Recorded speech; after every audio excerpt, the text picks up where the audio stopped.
कि जिस गौरक्षा के नाम पर लोगों का कत्ल कर दिया जाता है, लोगों को जला दिया जाता है, उसी गौरक्षा के नाम पर जब बीजेपी के नेता इस स्टेटमेंट को देते हैं, ये स्टेटमेंट देते हैं कि मैं बीफ खाता हूं और इससे मेरी पार्टी को भी कोई आपत्ति नहीं है, तो हमें बड़ा दुख होता है कि एक और तो गरीब लोगों की जान जा रही है, सिर्फ गाय के नाम पर वोट बटोरा जा रहा है, दूसरी ओर भाजपा के नेता जब गाय का गोश्त खा रहे हैं तो उन पर कोई कार्रवाई नहीं होती है, उनके ऊपर कोई उनका हिंदुत्व खतरे में नहीं आता। असल में भारतीय जनता पार्टी का एक ही एजेंडा। दूसरी बात ये कि देश के अंदर इतनी बड़ी बड़ी गतिविधियां हो गई बीते कुछ दिनों के अंदर में, चाहे फिर वो आपका पंजाब के अंदर हो, चाहे फिर वो आपका दिल्ली के अंदर हो, चाहे फिर वो आपका राजस्थान के अंदर में हो, लेकिन प्रधानमंत्री नरेंद्र मोदी जी के चेहरे पर एक शिकस्त नहीं है। वो बंदा एक ऐसा बंदा है जो हर जगह चुनाव में बिजी रहता है। आज भी मोदी जी कर्नाटक के अंदर है, आपको पता ही होगा, मोदी जी मेघालय के अंदर थे कुछ दिन पहले, फिर कभी नागालैंड को संबोधित करते हैं। आप ये सोचिए, इतने दो व्यक्तियों की जान चली गई, लेकिन प्रधानमंत्री मोदी जी ना तो ट्विटर हैंडल से ट्वीट करते हैं, ना गृह मंत्री जी बोलने को तैयार है। देखिए मैं आपको एक चीज बताता हूँ, पहले आपको एक चीज पूर्णतः स्पष्ट कर देता हूँ कि उसमें से चार्जशीट से नाम भी हट गया है। तो दूसरी बात, जी मैं आपको नहीं मैं आपको बताता हूँ, सुनिए। चार्जशीट पे नाम हटने का मतलब ये है कि जो नहीं सुनिए, पहले सुन तो लीजिए, पहले मेरी बात तो सुन लीजिए। जो चार्जशीट में जो नाम हटा है, जिस तरीके की न्यूज़ जो वायरल करी गई थी, उसके बाद से पुलिस के द्वारा भी कोई एक्शन वहाँ पर नहीं लिया गया, पुलिस ने भी कोई कार्रवाई वहाँ पर नहीं करी। आपने देखा ही है इस प्रकार से। मैं आपको ये कह रहा हूँ कि पहले भी उस व्यक्ति के ऊपर कई धाराओं में मुकदमा दर्ज है, FIR दर्ज हुई पड़ी हैं, लेकिन जी कौन से व्यक्ति? मोनू मानेसर के ऊपर आपने देखा होगा कि कैसे किस प्रकार से हथियारों के साथ उसकी फोटोज भी वायरल होती हैं, बीजेपी के नेताओं के साथ भी उसकी फोटो वायरल होती हैं, किस प्रकार से लोगों को मौत के घाट उतारा जा रहा है। मैं सिर्फ लोगों से एक बात पूछना चाहता हूं कि आपने हिंदू और मुसलमान की लड़ाई को इतना बड़ा कर दिया है, आप आखिर कब समझेंगे? आखिर आप तब समझेंगे कि ये देश दोबारा से गुलाम हो जाए, और जब ये देश गुलाम हो जाए फिर दोबारा से आप एक होकर अंग्रेजों से लड़ो। तब आप राजस्थान की बात करें, सरकार कांग्रेस की है, तो क्या कांग्रेस ढिलाई कर रही है जानबूझकर? क्या इसमें भी वोट बैंक क्या? देखिए मैं आपको एक चीज बताता हूँ, सरकार किसी की भी हो, अगर किसी व्यक्ति की हत्या होती है तो उसमें इंसाफ मिलना चाहिए, चाहे वो सरकार भारतीय जनता पार्टी की हो, चाहे फिर वो सरकार कांग्रेस की हो, आम आदमी पार्टी की हो, किसी की भी सरकार हो। तो मोनू मानेसर को कांग्रेस का सह है क्या? जी, मोनू मानेसर को कांग्रेस का सह मिला? देखिए ये तो मैं नहीं बता सकता कि किस पार्टी का सह है और किस पार्टी का सह नहीं है। दूसरी बात ये कि केंद्र के अंदर जो भारतीय जनता पार्टी की सरकार है वो भी तो कोई कार्रवाई नहीं कर रही है, केंद्र की सरकार के द्वारा कोई एक्शन नहीं लिया जा रहा है। 2 व्यक्तियों की जान चली गई, वहां धरने प्रदर्शन चल रहे हैं, लगातार धरना हो रहा है जगह जगह। कन्हैया लाल का दुखद घटना हुआ था, अशोक गहलोत वहाँ के जो मुख्यमंत्री थे वो 2 घंटे में पहुंच गए थे, लेकिन यहाँ कांग्रेस की सरकार है, यहाँ हत्या होती है, कोई नहीं पहुंचता है। देखिए मैं आपको एक चीज बताता हूँ, राजनेताओं की वोट बैंक घसकने का डर, राजनेताओं की बहुत सारी पॉलिसीज होती हैं, तो मैं पॉलिटिशियंस के बात पर ना तो मैं बता सकता हूँ पॉलिटिशियन के मन में क्या चल रहा है, विचार में क्या चल रहा है, ना पॉलिटिशियन के बारे में बता सकता हूँ,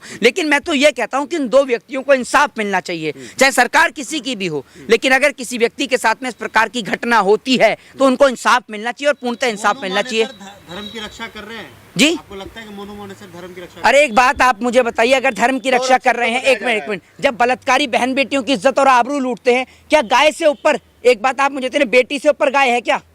एक बात आप मुझे बताइए, जब बेटियों की इज्जत और आबरू लूटी जाती है तब क्यों नहीं करते बलात्कारियों को? बताइए ना, तब बलात्कारियों के खिलाफ धरना प्रदर्शन नहीं किया जाता है, क्योंकि ये लोग सिर्फ ये देखते हैं कि किसी भी हत्याकांड के अंदर अगर अपराधी मुसलमान हो तो कार्रवाई होती है। अभी आप ये देख लीजिए, टीवी चैनल्स पर ये न्यूज़ गायब है, टीवी चैनल्स आपको कोई इस न्यूज़ को नहीं दिखाएगा। वो इसलिए नहीं दिखाएगा क्योंकि अगर यही घटना किसी हिंदू के साथ में हो जाती तो पूरा टीवी चैनल हिंदू मुसलमान करने के लिए तत्पर हो जाता पूरी तरीके से, लेकिन अब नहीं दिखाएगा। वो इसलिए नहीं दिखाएगा क्योंकि अपराधी हिंदू हैं, ये अपराधियों को जाति धर्म और मजहब से जोड़ते हैं। इस देश के अंदर जितना ज़मीर इस देश की मीडिया ने गिराया है शायद ही किसी ने गिराया हो। इस देश के अंदर ये लोग लगातार हिंदू मुसलमान को बांटने का प्रयास करते हैं, ये इनकी पुरानी और गंदी आदत है। एक आरोप जो है नासिर जुनैद पे लगा कि वो गौ तस्करी करते थे, इस पे क्या कहेंगे? जी देखिए मैं आपको एक चीज़ बताता हूँ, अगर कोई व्यक्ति गौ तस्करी करता है तो सरासर गलत है, और अगर उसके ऊपर ये आरोप लगा है तो FIR उसके ऊपर दर्ज होनी चाहिए थी, कानूनन कार्रवाई होकर कानून उसको जो सजा देगा,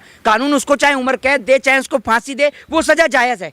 लेकिन आप देश की जुडिशरी, देश की न्यायपालिका थोड़ी है जो आप किसी व्यक्ति को गाड़ी के अंदर जला देंगे। आपको जलाने का राइट्स है। आज तक कितने बलात्कारियों को जलाया गया बताइए, जिन्होंने बहन बेटियों की इज्जत और आबरू लूटी, क्या उनको जलाया गया? बताइए, आपने जला दिया।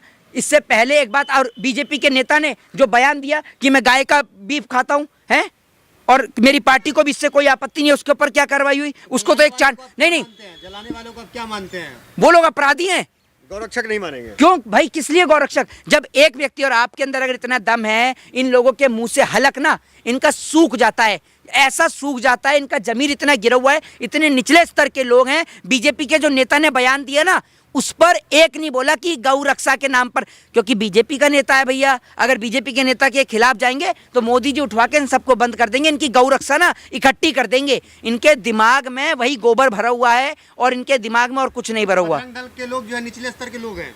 बजरंग दल के नहीं, मैं ये कह रहा हूं कि सुनिए मेरी बात, मेरे कहने का अर्थ और तात्पर्य ये है कि अगर आपको गौ रक्षा की इतनी चिंता है तो बीजेपी के नेता ने जो स्टेटमेंट दिया कि मैं बीफ खाता हूं और मेरी पार्टी को उससे कोई आपत्ति नहीं है, तो उस पर क्यों नहीं बोले? उस पर क्यों नहीं बोले? इसका अर्थ क्या है कि वो लोग डरते हैं बीजेपी के नेताओं से, या बीजेपी उनको पैसा देती है? डर तो आपके जैसे हिंदू भी रहे हैं, कहाँ कोई बोल रहा है? नहीं, कौन नहीं बोल रहा? अरे किसने नहीं बोला? कौन उठा रहा है? नहीं, किसने नहीं बोला? अरे मैं तो खुद उनके परिवार पे जाऊंगा। नहीं, मैं उनके परिवार के से खुद मिलने के लिए जा रहा हूँ। मैं खुद कल या परसों के अंदर में उनके परिवार से मिलने के लिए जा रहा हूँ। क्यों नहीं जाऊंगा? मिलने के लिए जाएंगे, हम जरूर जाएंगे। इस देश के अंदर ऐसे व्यक्तियों को अगर मौत के घाट पे उतार दिया जाएगा तो क्या होगा इस देश का? मैं तो खुद मिलने के लिए जाऊंगा और मैं खुद उनके लिए आवाज लगातार उठा रहा हूं, पहले दिन से बोल रहा हूं। क्योंकि आज अगर मुसलमानों को मारा जा रहा है तो कल को अगर हिंदुओं को मार दिया गया फिर क्या होगा? आप तो लोगों को ऐसे ही मारते रहेंगे। अगर मान लीजिए कल को कोई हिंदुओं को जला दिया गया और आपने कह दिया, हिंदुओं के ऊपर आपने आरोप लगा दिया कि जी भैया ये इसकी तस्करी कर रहे थे, उसकी तस्करी कर रहे थे, तो मैं कह रहा हूँ न्यायपालिका बंद कर दो। आप लोगों को गाड़ियों में आग लगा दो। अरे कितने बलात्कारियों को लगाया आपने आग? ये बताइए ना, आप न्यायपालिका से ऊपर है क्या?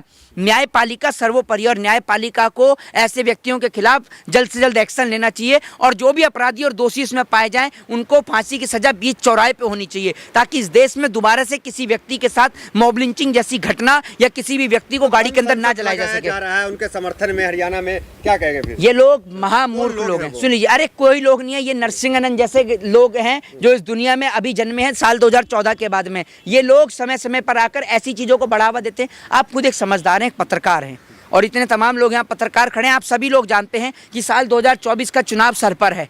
अगर हिंदू और मुसलमान नहीं होगा, साल 2024 से पहले कई राज्यों में चुनाव है, कर्नाटक में चुनाव है, छत्तीसगढ़ में चुनाव है, मध्य प्रदेश में चुनाव है। तो अगर हिंदू मुसलमान नहीं होगा तो भारतीय जनता पार्टी कैसे जीतेगी? आप सोच लीजिए। तो गांव के जो है हिंदू इकट्ठे होते हैं और मोनू मानेसर के समर्थन में जो है पंचायत करते हैं उसको बचाने के लिए। देखिए, मैं आपको सुन लीजिए, अरे कोई हिंदू नहीं जाग रहा है। हिंदुओं को तो ये गलत रास्ते पे ला रहे हैं। हिंदुओं के बच्चों की परीक्षाएं चल रही हैं, 10वीं की 12वीं की सभी बच्चों की परीक्षा चल रही हैं। उन परीक्षा पे चर्चा करने नहीं दे रहे हैं, बच्चों को इन सब चीजों में उलझा के रख रहे हैं। और आपको मैं एक बात बताता हूँ, कोई भी एक पढ़ा लिखा व्यक्ति, एक सभ्य देश का, समाज का व्यक्ति, एक सभ्य नागरिक कभी भी किसी भी हिंसा को समर्थन नहीं करेगा, हिंसा का समर्थन नहीं करेगा। ये तो इस देश का दुर्भाग्य है कि लोग ऐसे लोगों को समर्थन कर रहे हैं। ना जाने इनकी दिमाग पर कौन सा पत्थर गिर गया है या इनके दिमाग में कौन सा गोबर भर गया है कि ये लोग ऐसे व्यक्तियों का समर्थन कर रहे हैं। लेकिन मैं देश भर के हिंदू क्या जुनैद और नासिर के परिवार के साथ है?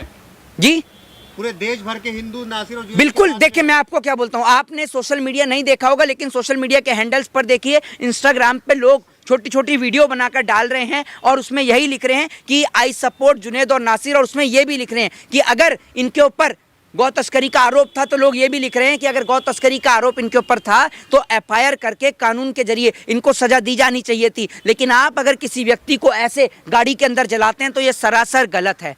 इस देश के अंदर ये बिल्कुल नहीं चलेगा, हरगिज नहीं चलेगा। और मैं खुद उनके परिवार के साथ खड़ा हूं, मैं उनके परिवार से खुद स्वयं मिलने के लिए जाऊंगा। क्योंकि आज अगर किसी जुनैद और नासिर को मारा जा रहा है तो कल को किसी और व्यक्ति को मारा जाएगा, तो ये देश में हरगिज नहीं चलेगा। मैं उनके परिवार से बहुत जल्द मिलने के लिए जाऊंगा और जब मिलूंगा तो आप सभी लोगों के सामने वो चीज़ आएगी। जय हिंद, जय भारत, वंदे मातरम।